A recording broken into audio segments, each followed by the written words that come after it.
And I saw it. I saw it in boot camp. You know, I saw it when I was a poolee. There's people that there's nothing wrong with being like a follower. I think there's a condescending, derogatory term of the follower, but not everyone can be the chief, right? And I was a chief when I was never the chief, and I was a chief when I was a chief.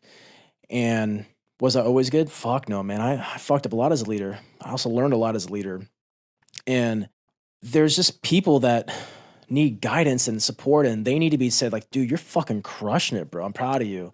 They don't know how to handle it, but they need to hear that. If not, you're just going to repeat the cycle just in a different avatar.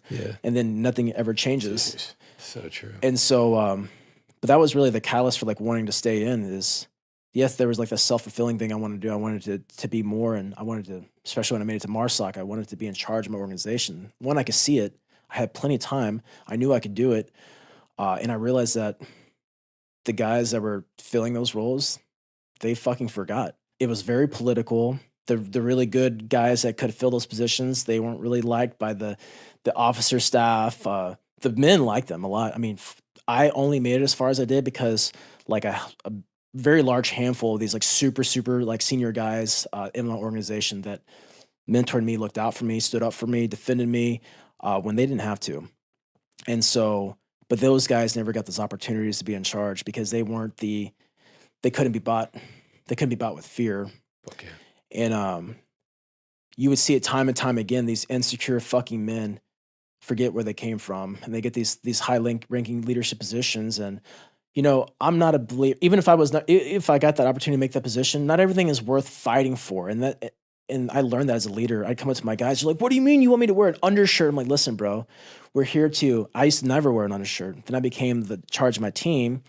I'm like, "Listen, dude, we're going to be judged in like the first 30 seconds. Like, we're all going to go in there looking the same because we're bidding for a mission. Because if we don't get approved for it, another team is going to get this mission. Right. Why else would we do this fucking job?" Right. And I know the undershirt's as dumb as you do. Yeah. Dumb It's as like, fuck. who gives a fuck? Because when I was being told to wear an undershirt, I'm like, this is fucking stupid. So-and-so's a sellout. Yeah.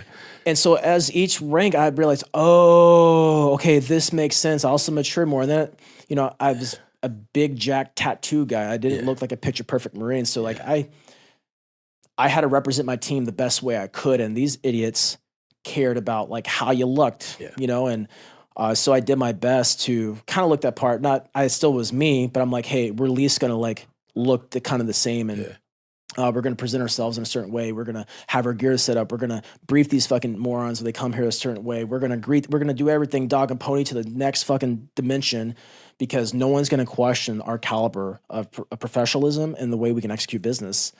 Because I realize there's a lot of people that just talk shit about the system, but they're not doing anything to do it. And anytime there's a box, right? The military is very boxy. It's structured. You know the lowest rank, you know the highest rank. You know the different job positions you can have in a career field, and you know the different jobs that exist in the military. So once you know that blueprint, it's just a game now, how much you want to play it. Sure. And, you know, I leveraged a lot of that with, you know, like peeking behind the curtain at each phase, each level. I'm like, okay, what are they looking for? Right. What's keeping guys from moving forward? And a lot of guys, what kept them from doing that was they just bitched and nothing happened. They weren't willing to defy the norm and like do something different in that environment. And I remember very specifically, I've deployed from all 3 operational battalions for MARSOC, and I served at every one of them. I was like one of the few guys at the time that hit all 3 of them.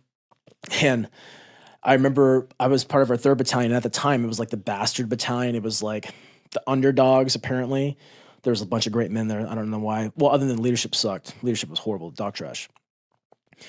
And I got called back early from Africa, and I'm like, hey, you're being redirected to deploy to Afghanistan. You need to come back and get briefed, and you need to start training.